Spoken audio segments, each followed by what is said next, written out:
нашите. И знаят, че имат абсолютния шанс да се завърнат у дома с медал. Жалко, аз съм сигурна, че така голямата причина за тази грешка се казва стартовия жребий. Сигурна съм в това, защото особено на тази възраст това кога играеш има огромно значение. Това, че нашите тръгнаха първи състезанието тази сутрин, още не отпуснали се, още не се беше завъртяла машината, имаше голямо значение. Другото е, че ние рискуваме, ние нямаме друг шанс, рискуваме винаги в композициите си, както за ансамблите, така и за големите. Нямаме шанс да сме конкурентно способни, ако риска ни не е максимален.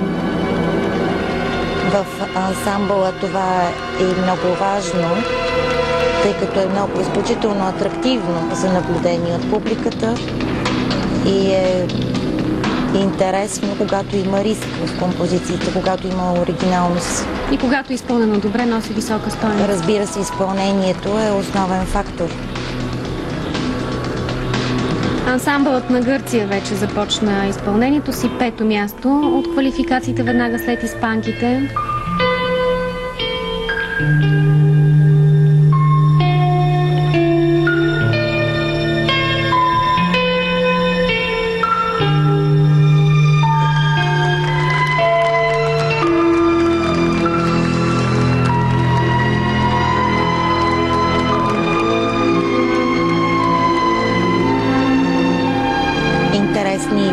Решения, композиционни.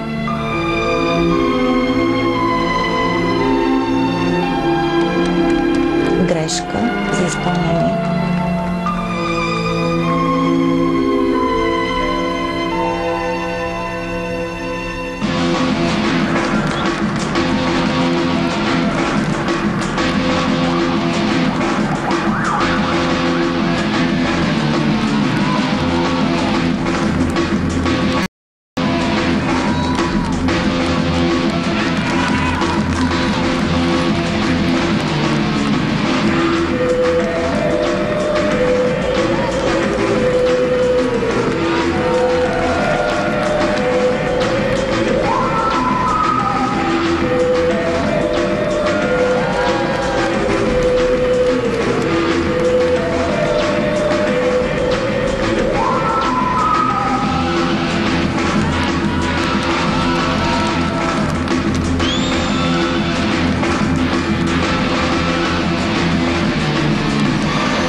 Имаше оригинални моменти в композицията на отбора на Гърция.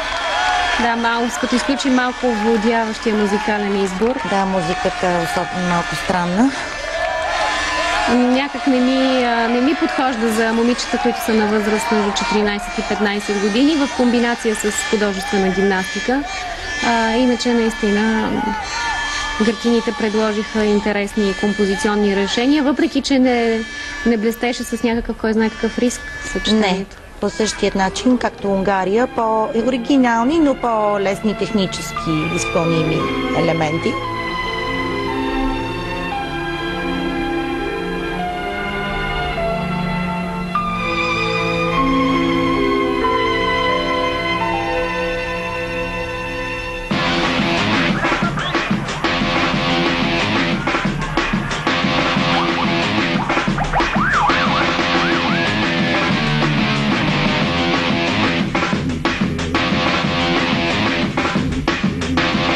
Имах възможност още вчера по време на прякото предаване от отборното състезание при жените да спомена, че хубаво е да гледаме състезания на девойки, на така най-напредналите девойки, защото първо това е ориентир какво ни предстои в бъдеще. Това ще бъдат бъдещите елитни състезателки на своите страни на практика. Освен това, при девойките винаги има нещо интересно. Много често се виждат интересни неща, които 21, 225 и първо място за Гърция до момента.